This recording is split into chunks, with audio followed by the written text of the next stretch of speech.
We welcome you to our third and final panel of the morning dealing with military and strategy questions. Do some quick introductions and we'll get on our way. Our first panelist, Dr. Stan A. Taylor, is Professor of Political Science at BYU. Received a BS from BYU and is a graduate of the Fletcher School of Law and Diplomacy with an MA as well as an MALD and a PhD. He's a Fletcher Alumni Fellow in 1962, National Science Foundation Fellow. He's been a visiting Fulbright lecturer at the University of Otago in New Zealand and a visiting fellow at Rutherford College, University of Kent, England. He was a consultant for the Senate Select Committee on Intelligence, and Dr. Taylor was formerly a coordinator of the International Relations Program and director of the David M. Kennedy Center. You'll notice his portrait on the back wall. In 1985, he received the Mazer Teaching Award at the university, which is the highest teaching award given to faculty. Our second panelist, Major Gregory Weisler, is an assistant professor of military science, teaching leadership to the military leadership level 3 cadets at BYU. Additionally, Major Weisler commands the 50th Military History Detachment, U.S. Army Reserves in Salt Lake City, Utah. Major Weisler served as an officer for 15 years, 5 of them on active duty at Fort Bragg, North Carolina. While at Fort Bragg, he served in both Operation Just Cause Panama and Operation Desert Shield Desert Storm. Major Weisler has also completed graduate studies in international relations and political science, focusing on the use of covert action as a policy instrument. He's received numerous awards for service. He's married to the former Laurie Ann Hooper, and they have 2 daughters, Kayla and Elena. And finally, our third panelist, Dodge Billingsley, obtained a BA in History from Columbia University and an MA in War Studies from the King's College Department of War Studies in London. A film producer, he spent several months working in Afghanistan. He was close to the Battle of Mazar-e-Sharif and was one of only 2 foreigners on hand at a prison revolt that took the life of a CIA agent. He's actually shown that footage in previous lecture series here. He teamed with Professor Eric Heyer to produce Helen Foster Snow, Witness to Revolution, a documentary film on China. Billingsley is better known for his documentary Immortal Fortress about the Chechenian conflict. Billingsley is a nomad, sometimes based in Provo, sometimes London, working with Verdict, a think tank he worked with in the Caucasus War Zone, and also with Combat Films in Salt Lake City. Dr. Taylor? Thank you. Not having been given too specific of directions about what we should talk about, we'll just try to weave it together as best we can and not take a lot of time so that you can ask some questions. I was asked to say something about the role of intelligence in the matter of Iraq, and I would just assert that while the intelligence community of the United States has been going through some great difficulties, it suffers from being a behemoth, a giant that was created in the industrial age that is now trying to adapt itself to the information age. And that has not been easy. The intelligence community, like the United States government, has many, many wonderful qualities, but agility is not one of them. And the impact of September 11th is causing a lot of change, and I think we can only wait and see how that sorts out. But having said that, I would assert that in combination with allies, we have actually a lot better intelligence about what is going on in Iraq than many people think that we have. It is true that the UNSCOM, the UN inspectors, have been out of Iraq for 4 years, but I submit that we know a lot more than we are even told, and much of which we cannot be told because of the damage that revelation would do to the sources and methods of the intelligence. Prior to any conflict in Iraq, why the United States Intelligence Committee, in conjunction with its allies, has been doing a lot of work on Iraq. Their conclusion, in short, is that Iraq is capable, has the capacity to produce several different kinds of weapons of mass destruction, Prior to the work of the UN inspectors, which, as I say, ended 4 years ago, and as a result of that work, we know that Iraq was producing chemical weapons, primarily mustard gas, Tebin, sarin, and VX. They were producing biological weapons, anthrax, botulinum, aflatoxins, and ricin. And we know that they were working with extreme diligence to build nuclear weapons. Now, the UN UNSCOM inspection team did the best they could for that long period of time, and eventually were thwarted in doing everything they wanted to do. But it is still believed that Iraq has all of these capabilities. Though vast stocks were destroyed, you can do away with the eggs of chemical and biological weapons, but a state still possesses the hens. And their best estimates right now are that the ace in the hole for Iraq is biological weapons. These can be used either in field tactical work. They can also be used in terrorist kinds of activities. And one can only speculate what might happen should something like the hoof and mouth disease that broke out in England a few years ago break out in California. What enormous damage that would do. They happen to have a huge, they call it foot and mouth disease research center in Baghdad. We know, for example, that Saddam Hussein has adapted the Czech-built L-29 jet trainer fighter and has turned it into, at least a large number of them, into unmanned aerial vehicles, the drones. We know that they have been retrofitted with aerosol spray devices on the bottom. We know from Saddam's past that he has shown a willingness to use chemical and biological weapons, both against his own people as well as in the Iranian conflict.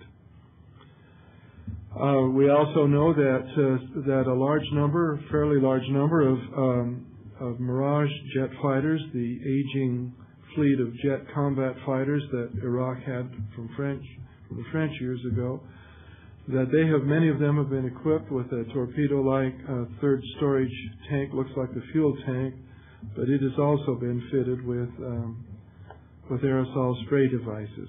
We also know that he has been attempting to purchase fissile material out of Africa in fairly large numbers over the last 18 months. A material that is completely unnecessary given the fact that Iraq does not have a peacetime or an industrial nuclear energy program. Well, perhaps that's enough just to whet some appetites, and I'll turn it to my colleagues, and then we can have some discussions.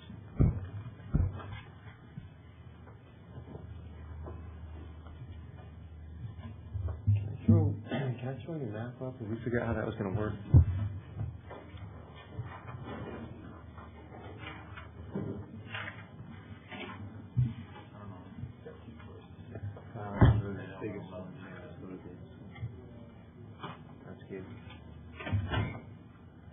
Okay, my name is Gregory Weisler. I teach over here in the ROTC department. I'm also in the Reserves Command Military Issues Detachment up in Salt Lake. I have to preface anything that I say because I'm a member of the military. Anything that I say today is my own opinion, and it does not in any way, shape, or form represent policy or. Do I need to have that? I didn't want to stand behind. Can you hear me okay? Okay. I don't have to talk as loud. So anyway, nothing I say represents policy or any of the government or of the Army. Okay? It's purely my opinion and speculation. Just briefly, I think most of us either know or have an idea of how the last time we were in Iraq went. We fought what we call the Gulf War, which any place outside the United States, they call it probably the second Gulf War, because the first Gulf War was an 8-year war between Iran and Iraq from 1980 to 88. The second Gulf War, which we were a part of, was to restore the sovereignty of Kuwait. And you'll notice down here, Kuwait, right up against the coast of the Gulf here. There's a bay right there at the end where Iraq touches. What we did, most of you know, is we lined up all along the coast, or along the border of southern Kuwait, and we also went all along the border out here of southern Iraq, and then we swept across southern Iraq to destroy as much of Iraqi military power as we could and to push them out of Kuwait. In that objective, the U.S. military and coalition forces were successful, and we were able to restore the sovereignty of Kuwait and to depart. And that was the stated objective of the Bush administration at that time. Now, if we want to speculate, of course, we don't know exactly what the current Bush administration's objective might be, but if the decision is made that we will need to engage Iraq again, that we will need to perhaps invade to accomplish our objective, so far the stated objective has been to remove Saddam Hussein from power, to put another regime in place in Iraq. There are a number of different ways that might be accomplished, but it doesn't take a lot of imagination to realize that we're not going to remove Saddam Hussein from Iraq without going into Iraq and without going probably to Baghdad or someplace fairly central within the country to find him and remove him from power. If we do that, if that ends up being what happens, it'll be a much different type of war. The war that we fought in 1991 was a mobile desert war. We were able to use all of our tanks, all of our other mobile infantry forces, our aviation, helicopters, all of those things. We had logistics support, supply lines way out. We could move very quickly because of the openness and the flatness of the terrain. That would change, of course, if we had to go further north into Iraq. This area is mostly desert, but as you approach the bottomlands of the rivers, the Tigris and Euphrates rivers come down through here where all of the cities and most of the population are. So if you approach that area, you get into a different type of terrain. You get into a lot of farmland. It's definitely greener.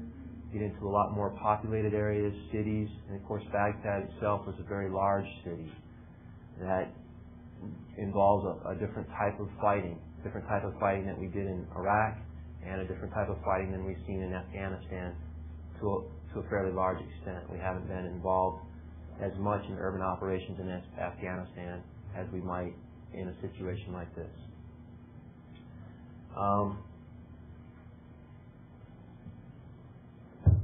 I think that just gives you a very general look, and I'll turn it over to Dodge.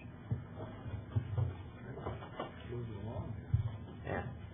Keeping it going. I want to go eat, I guess. So do I.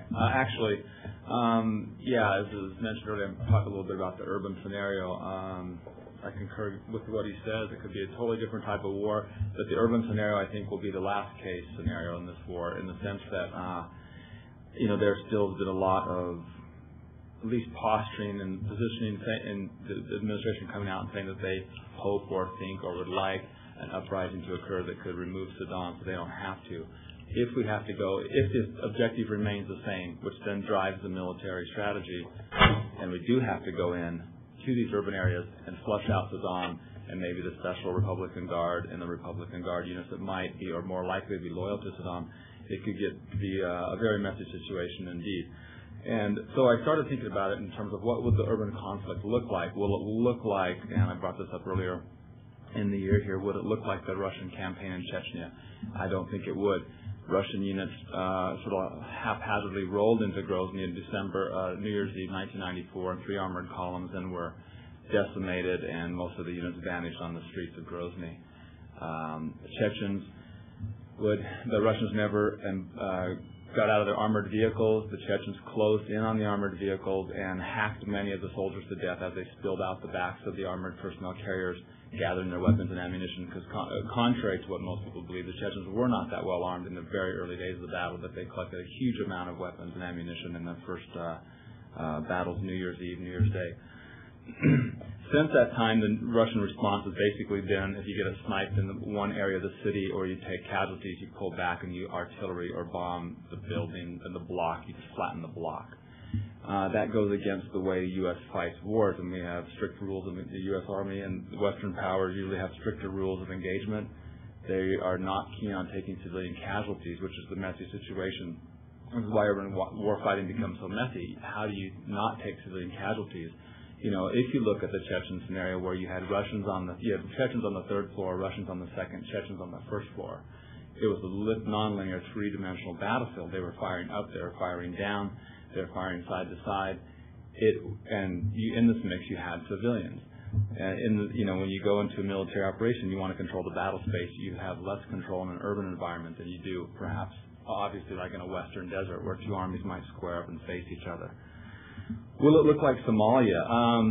1993 in Mogadishu. I don't know. I don't see the Iraqi. My sense is that the Iraqi leadership doesn't produce independent military thinkers. So I think that you're not going to see, nor does it. Well, let me back up 1 second. The wild card in the whole thing to me would be the civilian population. I think there's a lot of, there have been reports that Saddam's arming some of the civilian population with RPGs and machine guns, things like this, that in urban warfighting are totally adequate. And I think the U.S. is hoping that there'll be an uprising, maybe spearheaded by a rogue military unit, supported by infantry, the civilian population that might just rise up against Saddam. I think that's wishful thinking. I also think that it's wishful thinking for Saddam to assume that his civilian population is going to rise up and defend him as well. I think for the most part, civilians are going to not want no part of this fight. However, they'll be stuck in that fight. At most, I think you'll see some isolated pockets of resistance, and that's about it. Should we go in there? There's some interesting statistics. I mean, military planners say that you're going to lose a company of men for every block that you advance, which holds a platoon of the enemy. That's a 4-to-1 ratio. So if it really got down and dirty, it could be a really nasty thing for anybody who tries to go in and take out, defensive people that are in the defensive positions in the cities. But again, I don't think it will really look like a Somalia thing. I'm not even really sure it will happen. I think it's sort of the last scenario. I guess the only thing that could complicate that more is there's the mix of chemical and biological attack in an urban environment, and it will get even more messy. But then again, it also opens up the game in the sense that Saddam will be committing his own civilian casualties. Inflicting his own civilian casualties, which will change the rules of the game. That's basically, I think, all I want to talk about on this topic as well. I think I'll just leave it open now.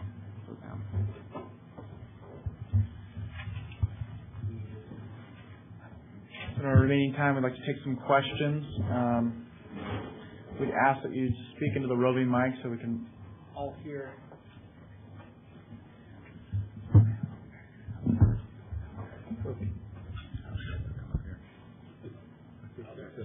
Turn it off.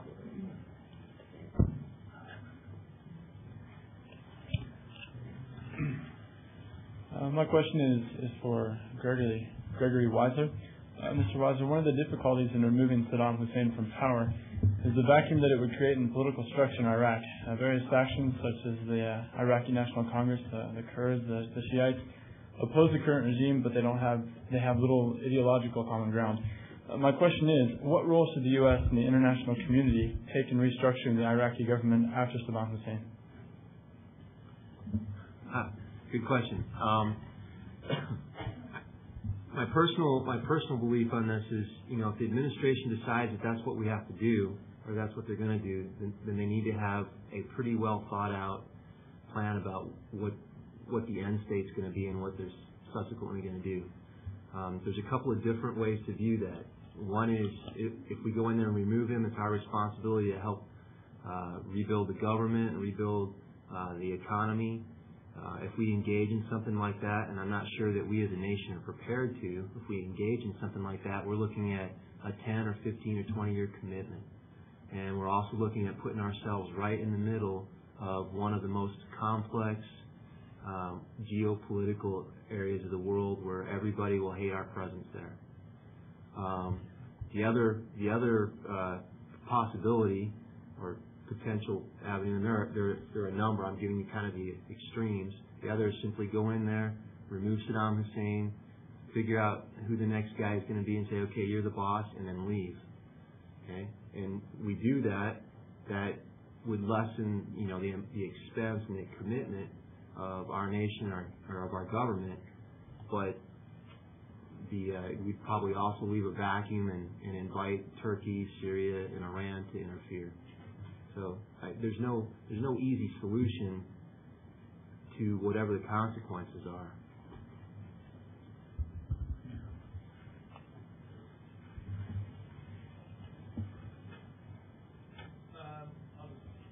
You need to speak in the mic, please. Turn it over to Uday. My question is for anybody. I don't know if it's working. The bottom of the side. Can you? Okay. My question is for either of the three, I guess. Do we really suppose that the weapons inspectors, the UN's weapons inspectors, are legitimate, or are they mostly just a technicality? Meaning, do you think if they don't find any weapons of mass destruction, are we going to go to war anyway? What are your thoughts? Start? Go ahead, sure. I think they're legitimate. I think there's an absolute possibility of a scenario where weapons inspectors do their job, and there may or may not be a need to go to war. It's not a very great possibility, but there is a possibility. I don't think that the United States nor the United Nations has created weapons inspectors merely to create a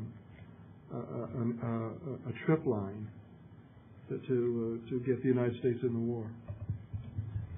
I think that is certainly an easy assumption to make, because it seems like there's enough things built into the resolutions that they probably fail or stumble over, but it's up to Saddam not to do that, and then they put the burden back on the U.S. and any coalition, to do, So it's going to be interesting to see. I sort of agree with what he said here about exit strategy is so difficult, and I almost wonder if we haven't gone to war there already because we don't have a good exit strategy. It is really easy to go in there. I have no doubt that the Western powers would be victorious in the situation. It's just that what do you do with the country then? Is it, Kurdish, the North is totally ready to split off. Turkey's paranoid, and they're going to move in troops across the border. If we don't have enough guarantees there, that's going to split. There's a ton of trouble that could happen by removing Saddam. Isn't it interesting, though, that some of us here remember several years ago we had a Joint Chiefs of Staff head whose name was Colin Powell, who had developed what was called the Powell Doctrine. Powell Doctrine was that the United States should not send its military troops anyplace abroad unless there were a clear exit strategy. Now he's in a different role, but I have a hunch he still believes the same thing and may have some influence on that. Next question. John, could you take the mic?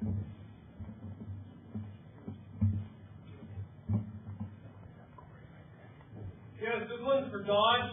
I'm curious. Do you plan on going into Iraq with your film business? And do you have any plans along those lines? And if so, can I come?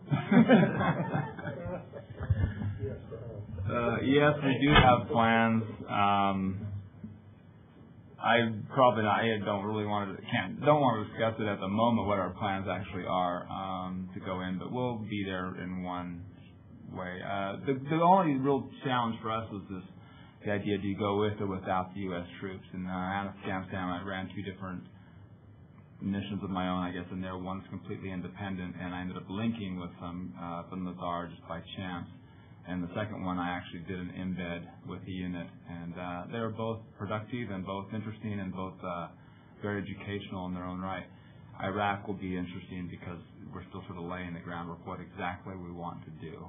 But we will be there in some form. And if you're serious about coming, sure. I don't know.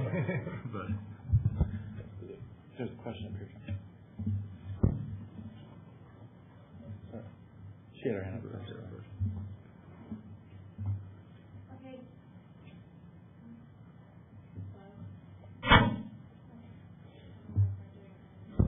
Yeah, now you're on. Now you're on.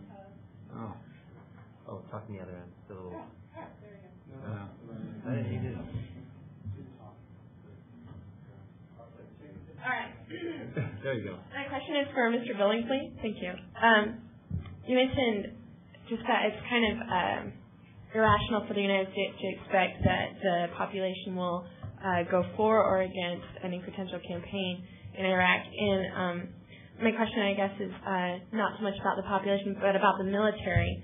Saddam Hussein's rule has been characterized by brutal put-downs of military coups, and just every once in a while he kills everyone around him, just in case. Do you think there's any potential for a military coup in the situation where, how is the morale in Saddam Hussein's army? If there was to be a big push towards that, do you think there's any any potential for that? And as far as our exit strategy, how are the people going to make a difference in that? Like, if we do take over Iraq and completely take over the government, how are the people going to react to that? I think that would make a big difference in our exit strategy. Well, I think probably all three have an opinion on that. And like he said before,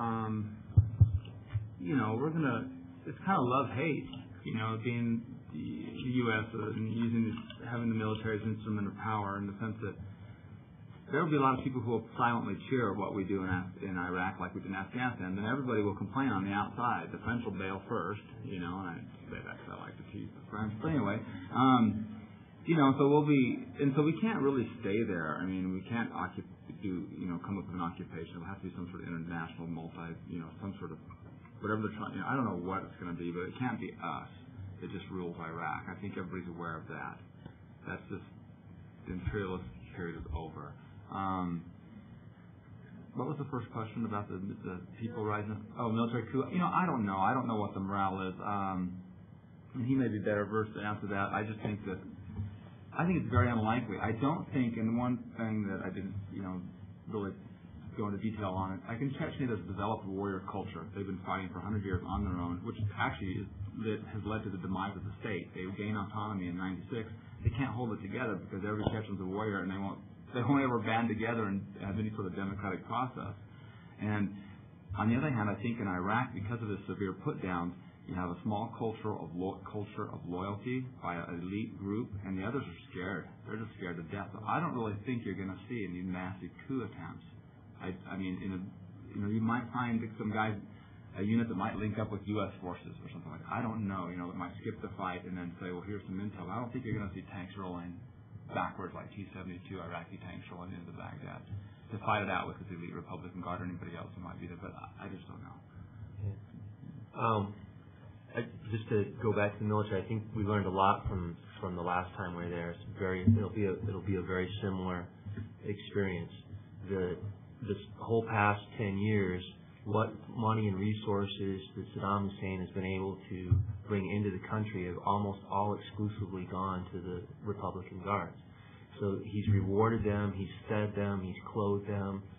They're very loyal to him. Now the rest of the army, like Dodge is saying, they're scared, and it'll be the same thing. It'll be I would imagine, a very similar situation. First time they see American troops, it's we fire one shot. Okay, we've done our thing for Allah. We're honorable. We lay down our weapons and surrender. And I imagine, I would agree with him that by and large, most of the population, it's a rule of fear. It's a dictatorship, and most of the people that are in the army, in the regular units, are conscripts. They don't want to be there, and they don't want to die. And they, there's been 10 years of how destructive we were the first time we met them. That culture, that myth, I'm sure, has grown. So I would imagine that you won't see any coups. One of the two attempts that we've had to try and get somebody within the family or an indigenous ethnic group to try have all been put down. I have a hunch that a lot of the military, perhaps not the Republican Guard or the security force, but I think they'll fight with one finger in the air, feeling the wind, which direction the wind is blowing. They're, as you both said, most of them are not particularly loyal to the Tikrit tribe at all. to Saddam Hussein at all. I think if they got a feeling that, oh, wow, it's over for Saddam, you'd see quite a large number of people come out of the woodwork. But they won't do that until they know for certain that he's out of it.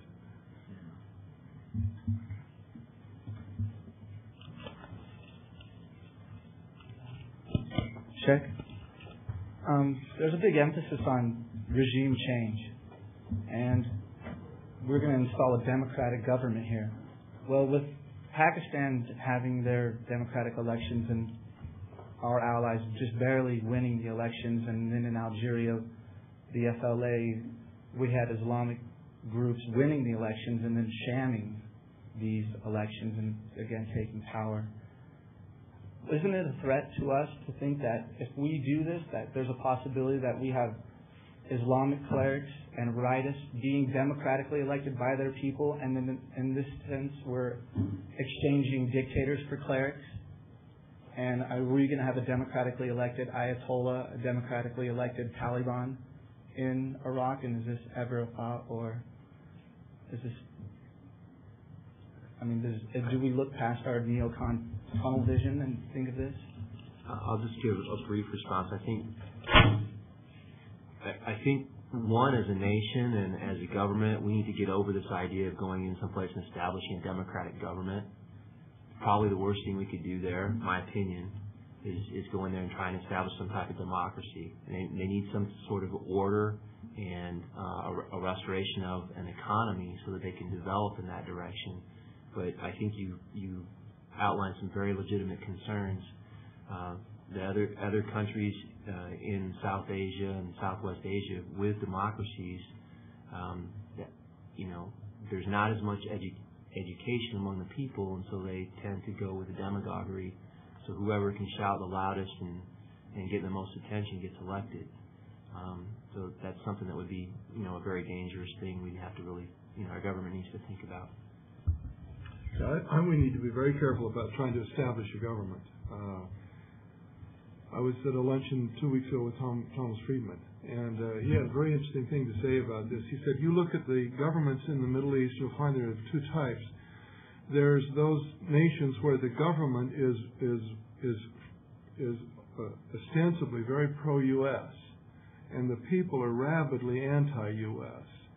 Then there's the governments where the nations where the governments are rabidly anti-U.S. and the people are actually more friendly, and he cited Iran. Iran was the only country in the Middle East that held 12-day candlelight vigils after September the 12th, and we all know what's going on now. And the reason for that is because Iran's the only country in the Middle East where the people can't blame us for putting up or supporting their government. And I think that to the degree we can not carry blame for establishing a government in Iraq will be much to our credit. I think we've all said the same thing there. Yeah. I mean, and just also to reiterate that issue that you have a Kurdish north and a Shiite south and a Sunni Midlands, and democracy could just turn into feuding warlord system almost in Afghanistan, where you see Uzbek General Dostum controlling the north central part and Ismail Khan controlling the Herat region, and some Tajiks controlling Kunduz in that area, and then you have the president down in the Pashtun area. But I mean, democratic along ethnic lines is not democratic. I mean, it's going to be chaos. We might settle for a nice benevolent dictator. Yeah, sure.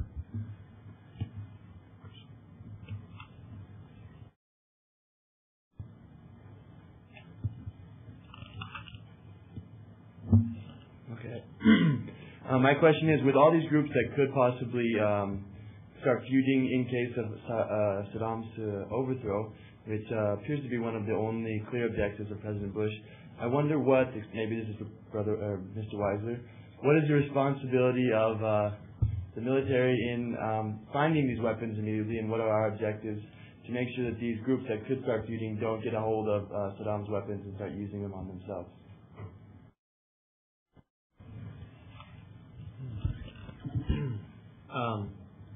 The scenario present is similar to Afghanistan, which I was just kind of talking about.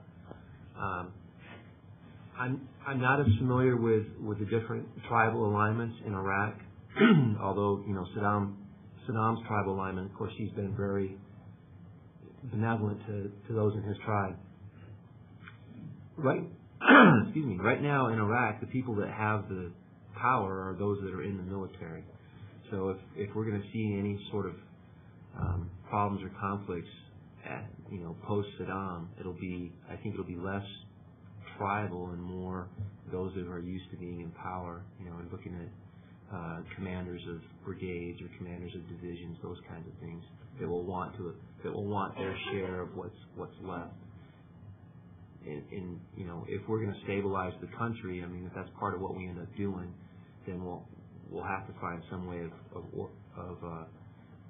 capturing or quartering that equipment to the best that we can. But Dodge has already presented it's difficult to do that with hand weapons, with rifles and handheld type weapons. Those things disappear and go into the population, and then it's just ugly. I think I'm more concerned though with weapons of mass destruction. Like, what is the immediacy of military objectives in ousting Saddam compared with actually removing the weapons that were supposed to be I'm sure that would be the very next thing that we did. Let's probably start with that strategy. As a matter of fact, we won't pass up any of those. No, I'll tell you some interesting research that the Defense Department just published. In 1940, in order to destroy one specific target in a confined area, it would take 9,000 bombs dropped. In 1970, to destroy that same target in a specified area, it would take 176 bombs. Today it takes one. But we'll do a lot better. We know where most of these are, or will know, and they'll be destroyed, I think. That's one of the least of my worries. Yeah, mine too. I think that they'll definitely keep those objectives in mind. They'll go to war for simultaneous objectives. Absolutely. You got to remember that the stuff that we're talking about, weapons of mass destruction, take production facilities, and there's quite a bit of technical expertise and science that goes into most of these. So, one person can't really gain control of a facility that's going to produce these things and be able to use it. Now, they might be able to gain control of some of the systems that have been weaponized and actually have some of the weapons and maybe able to hide them. Saddam Hussein was expert during the last time we were there at hiding entire Scud missiles. We spent almost the whole time prior for 2 or 3 months trying to find those things and still struggled. Didn't find them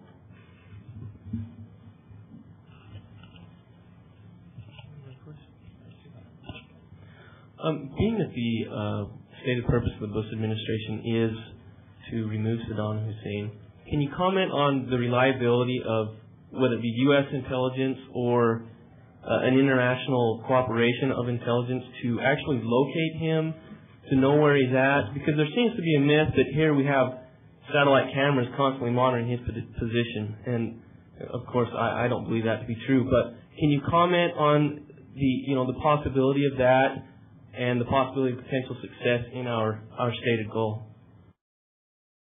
That is a myth. Yeah. We do drones monitoring Saddam. The German company did some interesting research a month ago, wasn't it? How many did they identify? 7 different Saddam Husseins from? Do you remember that? I don't remember the exact number. And that's true. Saddam is like the medieval rulers. He's constantly afraid that his own people are going to try to kill him, and so he does use doubles in virtually every public appearance, except those where he appears before the Revolutionary Council or the Parliament. You can almost be assured that they're doubles. So I think it'd be a very difficult thing to locate him. He's got lots of places to hide, and he's had a lot of time to prepare them. I almost think, that'll lead us into the urban struggles. There really won't be any urban struggles unless we're actually going for Saddam and we can't find him. We got to go in there. I actually sort of think that we'll leave a back door open and a chance for Saddam to become an exile in some third-party country. Because we don't need to kill him. We don't need to imprison him. We just need him out of Iraq. We want the possession of his weapons facilities and, for whatever other stated goals. So I think that there's some other scenarios that could easily work, and we don't actually really have to locate him till he's gone or assist that he's gone. He might, it's just, I don't know. I just don't know. What are they going to do with him if they catch him? Send him to The Hague? Put him in prison with Yeah, Noriega. I don't, it's like, is the U.S. in the business of, doing this, deposing state leaders? And I mean, it's sticky ground, I think. I don't know. I don't know if that answers your question or not, but sure talks around it. Eric? I'm interested in once war does begin, if it does, what kind of strategy can the U.S. use to contain the war? Given the transnational Kurdish movement, their state ambitions, Turkey has already quite clearly stated that if the Kurds declare independence, that's cause for war. The Kurds have said they want to take some of those northern cities where there's oil resources. The Turkmens have said those are ours. So the Iranians may decide to take revenge. The Israelis are certainly going to jump into the battle. Pakistan might think, okay, if Iran gets into it, we'll get into it. And then this thing starts spinning out of control into a regional war. So what kind of strategies and measures is the United States taking now to try to contain the war if there is a war?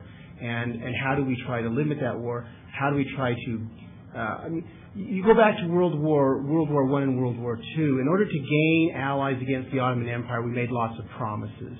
Now, today we're reaping the sad results of those promises, the Balfour Declaration, the House of Saud, the Hashemite Kingdom. And these were all promises. And Iraq itself was a creation of that. So we make promises to the Kurds, we make promises to everybody, and then we have this. The Turks are then upset at us, and how do we manage those kinds of problems? I'll take.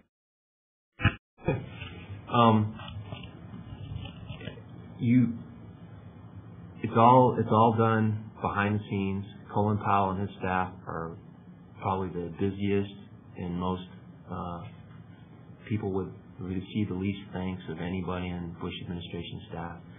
The fact that we were able to even get a resolution through the UN, even though it never publicly came out, really, was all due to Colin Powell behind the scenes, talking to people and making those kind of promises or assurances that we'd be very careful about how we acted in order to get that to pass.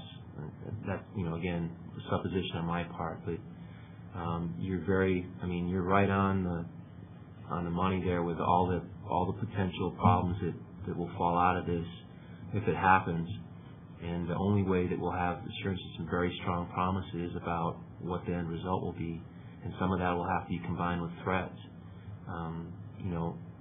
During the last time we were there, we had to keep Israel from joining the fray, and I just can't imagine how hard that must have been for us to keep them at bay, because they were taking missile strikes and their population was fearful, and yet we know how willing they are to respond to any kind of hurt. So for them to restrain themselves took a lot from them and a lot of promises. I imagine we'd have to do a lot of that, and it would be very complex. I think Greg is right, and Eric has put his finger on what I think is the weakest side of the American package with Iraq right now. We do not have in this administration, I don't mean to offend anyone, but we do not have a grand strategist. We have people who are very good at strategy, but not grand strategists. And whether you like them or not, people like Kissinger and Brzezinski and even Scowcroft knew that when you pushed on the balloon here, it forced air out over there. And grand strategists think about that. And I don't think this administration has thought about that as much as they should have. To the degree they have thought about it, I think they're doing exactly what Greg has talked about. With that, I think we're going to draw to a close. Conferences, academic conferences, and professional conferences rarely resolve anything, and conferences like this don't try to. Hopefully, our objective has somewhat been achieved, which is to instill maybe more questions and also a thirst for understanding and perhaps challenging some of the ideas that we were already quite sure about. I'd just like to quickly just read something from Joseph Nye, who's the Dean of the Kennedy School of Government. A number of scholars were asked to posit what the future might look like, and Dean Nye offered two futures. October 2007, the third major terrorist attack this year has cost thousands of American lives, shaken investor confidence in the world economy, and further strained our bonds with Europe. Our allies had warned in 2002 that if the U.S. invaded Iraq without support from the international community, we would fall into bin Laden's trap of the clash of civilizations and help recruit a new generation of Islamic terrorists. We chose to go alone and have been diverted from finishing the victory against al-Qaeda. Israel's retaliatory strike against Iraq has led to riots that have overthrown the Hashemite regime in Jordan and caused other moderate regimes in the Middle East to distance themselves from the U.S. The assassination of Afghan President Hamid Karzai has bogged us down in Afghanistan as well as in Iraq. While the U.S. is still able to use Kuwait as a base for its occupation troops, Turkey has restricted the use of its airspace, and a weakened NATO has been slow to help. Since the terrorists have concentrated on American targets, our allies have been measured in their support in the war against terrorism, and the UN Security Council has remained badly fractured. The U.S. remains the only military superpower, but it has squandered a good deal of its soft power, the ability to attract support. He offers a second scenario in October 2007. Iraq has just held its first real elections under the eyes of international monitors protected by a UN peacekeeping force. The democratization of Iraq has been a slow process, but it is providing a beneficial demonstration in the region. U.S.-European cooperation has remained strong since the NATO-based coalition went to war to enforce the UN resolution that Saddam Hussein allow full inspections or suffer the consequences. While there were some protests in Arab countries, the fact that the short war had broad international support meant that the protests were short-lived. The post-war discovery that Saddam Hussein had been cheating on his commitments under the Nuclear Non-Proliferation Treaty and UN disarmament resolutions further limited the protests. The position of the U.S. in the region is the strongest since it has been in 1991. Now, that might be overly simplistic, and I think we've already taken to task some of those assumptions, but I think it is clear that the future is the one thing that is completely unknown. On behalf of the David M. Kennedy Center for International Studies, we would like to personally thank each and every panelist and audience who participated in person or via webcast or perhaps later through transcripts. We appreciate your interest and your willingness to spend your time here with us.